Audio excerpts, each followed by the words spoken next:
Sir मैं काफ़ी अरसे से एक आज़माइश से गुज़र रही हूँ। हुँ, पहले मेरी तस्बीहात थी, फिर अल्लाह का हुँ, करना ऐसे हुआ कि अल्लाह ताला ने ज़िक्र में बदल दिया और हुँ, शुक्र अल्हम्दुलिल्लाह मैं अब कसरत से मतलब ज़िक्र करती हूँ। आसिफ भाई, माशाल्लाह। मेरा क्वेश्चन आपसे ये है, आपने कहा कि अल्लाह का नाम मानना भी मानना है। हुँ, मैं एक दुआ काफ़ी शिद्दत से माँग रही हूँ काफ़ी टाइम से। हुँ, उम, उसमें कई दफ़ा मतलब मैं गिरी भी, कई दफ़ा मैं टूटती भी हूँ। हुँ, कई दफ़ा मेरा हौसला पस्त भी होता है, मेरा ईमान भी डगमगाता है इसमें। और हुँ, आपने ये भी कहा अपने वीडियो में कि अगर तुम्हें नहीं मिलता तो तुम पलट जाओगे। हुँ। मेरा सवाल आपसे ये है नासिर भाई कि फिर सारी ज़िंदगी इंसान उसी आज़माइश में गुज़ार देता है। सारी ज़िंदगी उसी आज़माइश में अल्लाह वो तो आपने कहा ना कि तो अल्लाह की मर्ज़ी है ना वो ना दे। तो मतलब नहीं, नहीं, मेरा नहीं, नहीं, सवाल नहीं, नहीं, नहीं, नहीं, नहीं, नहीं, नहीं। मैंने जब कहा कि अल्लाह की मर्ज़ी है ना दे, ये कोई महरूमी की बात नहीं है। मैंने कहा अगर अल्लाह नहीं देता तो ये भी देना है उसका। मैं अपने बच्चे को, मेरा बच्चा छुरी माँगता है, मैं उसको नहीं देता, तो बच्चे की नज़र में ये है कि मुझे नहीं दी, जबकि मेरी नज़र में मुझे पता है मैंने क्यों नहीं दी है और इसका उसको क्या फ़ायदा हुआ। तो ये भी देना ही है। मतलब आपने कहा कि अभी आपने कुछ लोगों को जवाब दिया कि लोग अपनी हुँ। तकलीफों से नहीं मतलब नहीं कौन नहीं चाहता नासिर भाई कि जो अपनी तकलीफों से गुजर दे, एक नॉर्मल लाइफ बंदा नहीं, गुजार। असल में हम लोग थोड़ा-सा, मैं आपसे अर्ज़ कर दूँ कि सैडिस्ट हो जाते हैं। तवील अरसा हम किसी मुसीबत में अगर रहें तो वो बड़ी अजीब-सी मैं बात कर रहा हूँ।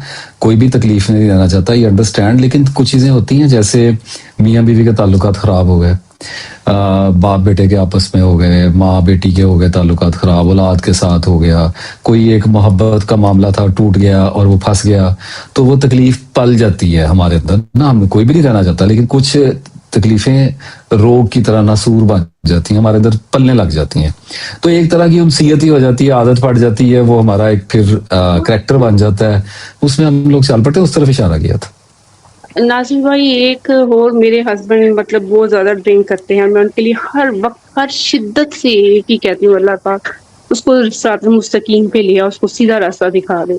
मतलब देखें, आपको पता है। जो भी ड्रिंक करता है या इस तरह की किसी सरगर्मी में होता है ना, वो ज़हनी तौर पे कमज़ोर होता है।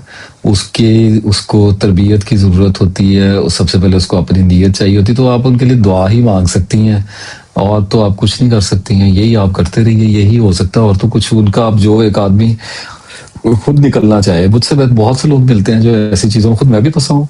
तो ये तो अब अल्लाह के हाथ में, और कोशिश करते रहना होता है।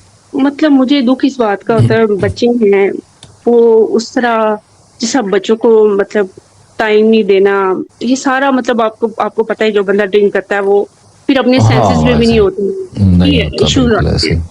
लेकिन फिर मैं आई ये कह रही हूँ। अंडरस्टैंड। देखें हाँ, देखें, बात आप पता क्या है, I am sorry, I am cutting you. मसला पता क्या है, देखो, कुछ अगर तो हमारे हाथ में हो तो हम चीज ठीक कर लें, हम कर नहीं सकते तो फिर उसके हिसाब से हमें एडजस्ट करना पड़ता है। एडजस्टमेंट अपनी कर लें किसी तरीके से। नहीं नासिर पेनफुल भाई, तो बहुत है। मैं दुआ माँगती हूँ।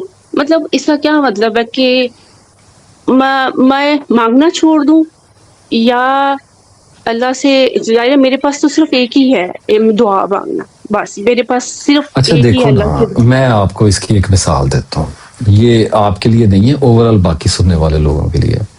अब अगर एक आदमी, दिमाग ही है ना, किसी भी तरह का ख्याल आ जाए, वो बैठ के ये दुआ मांगनी शुरू कर दे कि जो है नेतन्याहू, उसको अल्लाह हिदायत दे दे, मुझे बताओ अल्लाह देगा उसको? मुझे आवाज़ आपकी कट रही थी, आप क्या कह रहे हैं? मैंने कहा कि हम एक एग्जाम्पल लेके आते हैं ना, आपके हस्बैंड के साथ मिलती जुलती नहीं है, एक और तरह से मैं मिसाल एक पैदा कर रहा हूँ कि अगर मुसलमानों में से कोई अल्लाह की बड़ी इबादत करता हो, वो ये दुआ मांगनी शुरू कर दे कि ये जो नेतन्याहू है, इसराइल का प्रेसिडेंट जो है, ये जो हुँ, गजा पे सारा कुछ कर रहा है, अल्लाह इसको हिदायत दे दे, इसको नेक कर दे, तो आपका क्या ख्याल है, अल्लाह करेगा? अल्लाह तो कुछ भी कर सकता है नासिर भाई। कर सकता है। मैंने आपसे अंदाजा पूछा है, मैंने पूछा आपका अंदाजा क्या कहता है? ये तो पता नहीं, ये तो अल्लाह पे डिपेंड करता है। अल्लाह, सबसे पहले तो हम एक नतीजे पे पहुंचे कि अल्लाह चाहे तो एक दिन, एक लम्हे में बदल दे उसका दिल। बिल्कुल। बात दूसरी ये है कि अल्लाह नहीं बदलेगा, मेरा ये अंदाजा है। वो किस लिए है? पहली बात तो ये कि उसने जो कुछ कर दिया हुआ है उसका इंसाफ कहाँ पे होगा। दूसरी बात, अगर वो तौबा कर ले तो अल्लाह तो माफ करने वाला है। तो मैं कहता हूँ वो तौबा करने को तैयार ही नहीं है, उसके तो जहन में भी नहीं है, तो आप उसके लिए जितनी मर्जी दुआ मांगते रहे, वो उस एक बंदे को चाहिए ही नहीं।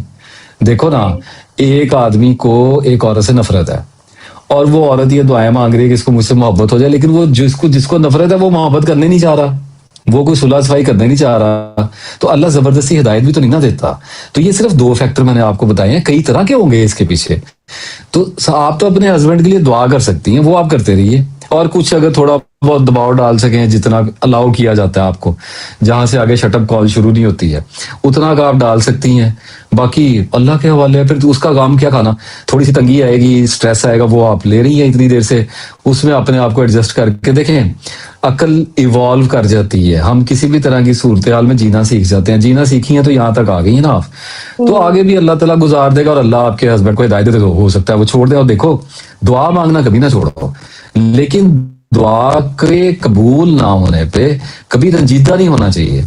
हमें नहीं पता कि वो कबूल क्यों नहीं हो रही है, किसी की एक दिन में हो रही है, किसी की एक लम्बे में हो रही है, किसी की एक साल में हो रही है, किसी की 10 साल में हो रही है, किसी की नहीं हो रही। ये सारा तनव्वु ही इसलिए रखा हुआ है कि अल्लाह जानता है, हम नहीं जानते। अब अगर आपकी कबूल होने लग जाए फौरी तौर पर, तो मेरी भी होनी चाहिए, सब सुनने वालों की होनी चाहिए, सारे मुसलमानों की, तो मसला खत्म हो गया। जो बंदा दुआ मांगे उसकी कबूल, जो बंदा दुआ मांगे कबूल। तो इसका मतलब है कि दुआ भी एक कंट्रोलिंग एलिमेंट बन जाएगा। जैसे कोशिश होती है कि हम सुबह गए, शाम को वापस आ गए, तो तनख्वाह मिल गई, तो हमने कहा दुआ दुआ मांगी, काम हो गया। अब किसी ने काम क्यों करना है? हर बंदा कहेगा मुझे पैसे दे दें, हर बंदा कहेगा मेरी औलाद ठीक कर दें, हर बंदा कहेगा हस्बैंड ठीक कर दें। तो डिलेज आ रहे हैं, हर एक को डिफरेंट डिफरेंट डिले आ रहा है। किसी की किसी तरह कबूल हो रही है, किसी की किसी तरह कबूल हो रही है। फॉर एग्जाम्पल, आप दुआ मांगते रहिए, अल्लाह ताला बसा औकात बंदे को डरा देता है, बसा औकात अल्लाह ताला उसकी जिंदगी में हादसा ऐसा कर देता है कि वो नरम पड़ जाता है, इस्लाह के लिए आमादा। और जब वो इस्लाह के लिए आमादा होता है, वही वक्त होता है। अल्लाह ने आपकी फैमिली की एक हिस्ट्री बनानी है, बच्चों का ब्रॉटअप है, आपके बच्चों में से आगे अल्लाह ने इंसान, अल्लाह को पता है कि ये सारा स्ट्रेस का एनवायरनमेंट आपके बच्चों के ऊपर और आप पे क्यों रखा हुआ है, हम नहीं जानते। इसलिए तो सब्र है। वेट करना बहुत बहुत टफ है, बहुत टफ है। आप ना, मैं आपको सच्ची बात बताऊं, ये बातें कहने की हद तक नहीं है। मैंने पहले भी कहा कि जो कुछ आपकी जिंदगी में हो रहा है ना, उसी के इक्वलेंट का एक मेरी जिंदगी में भी चल रहा है। जितने लोग सुन रहे हैं, सबकी जिंदगी में चल रहा है, कोई इससे आजाद नहीं है। अभी यहाँ जितने लोग बैठे हुए हैं मेरे समेत, सब अपना दिल अगर खोल के रखना चाहेंगे, तो हमें यही पता चलेगा कि हम अपनी अपनी आजमाइश में पड़े हुए हैं, और वो आजमाइश पीछे नहीं छोड़ रही है। इसका मतलब ये है कि वो आजमाइश कभी कम हो जाती है, कभी ज्यादा हो जाती है, कभी कम हो जाती है, कभी खत्म हो जाती है, उसकी जगह पे एक और आ जाती है। तो एक आजमाइश मुसलसल चले, दो चले, तीन चले, या एक बदल जाए, दूसरी बदल जाए, या एक मुसलसल चलती है, आजमाइश चलती ही रहनी है।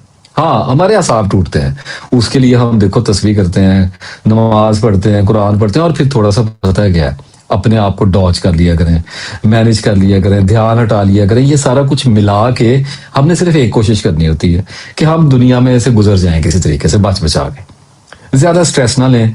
आप लोग अगर ठीक होने वाले होते तो देखो ना, फिर हजूर सल्लल्लाहु अलैहि वसल्लम एक दुआ फरमाते और सारा जो मक्का था वो मुसलमान हो जाता, मदीना हिजरत करनी पड़ गई। अल्लाह की मर्जी है ना। आप सल्लल्लाहु अलैहि वसल्लम से ज्यादा दुआ किसकी ताकतवर हो सकती है इस जमीन पे? तो आजमाइशों को तो आप देखो कि वो आ कैसे रही हैं। तो इस हिसाब से अगर आप थोड़ा सब्र के साथ चलने की कोशिश करोगे, टफ है। मैं आपको यहाँ पे बैठ के मशवरे नहीं दे रहा कि इट्स इजी। मैं कह रहा हूँ वही रोग है, वही दुख है, वो जो पुराना आपका देखा वाला है, वही कुछ चल रहा है।